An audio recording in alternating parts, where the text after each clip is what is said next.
मेळघाटातील चिखलदरा आणि धारणी तालुक्यातील आदिवासी मजुरांना महात्मा गांधी रोजगार हमी योजनेअंतर्गत मिळणारी मजुरी वेळेवर न मिळाल्याने त्यांनी जिल्हाधिकाऱ्यांना निवेदन दिलं आहे।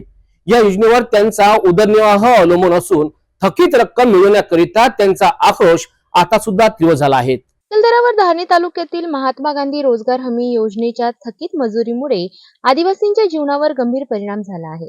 मेळघाटातील गरिबांना या योजनेतून आधार मिळतो, पण सध्या त्यांची मजुरी रक्कम थकीत आहे। ही रक्कम वेळेत न मिळाल्याने अनेक कुटुंब उपजीविकेसाठी संकटात सापडली आहेत। वर्षभरापासून मजुरीची रक्कम थकीत असल्यामुळे मजुरांना आर्थिक ताण सहन करावा लागत आहे। या समस्येमुळे रोजगारासाठी स्थलांतर करण्याची वेळ आदिवासींवर येऊ शकते। परिस्थिती आणखी बिकट होऊ नये म्हणून त्यांनी त्वरित उपाययोजनांची मागणी प्रशासनाकडे केली आहे। मेरा नाम आकाश जामकर है। मैं मेलघाट से आया हुआ हूँ और मैं एक मजदूर हूँ। आज हमारे मेलघाट में एमआरजीएस के तहत जो महात्मा गांधी रोजगार हमी योजना का काम किया जाता है, उस काम में करीबन हमारे 100 दिन से ज़्यादा हुआ है, पर हमारे मजदूर भाइयों को अभी तक उसका मुआवजा नहीं मिला है।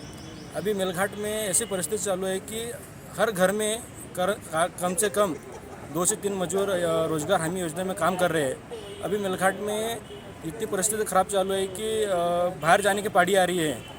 अभी सरकार द्वारा एमआरजीएस का काम चालू है, परंतु हमारे मजदूरों को पैसे टाइम पर नहीं आ रहा है, इसलिए बहुत तकलीफ़ हो रही है हमें।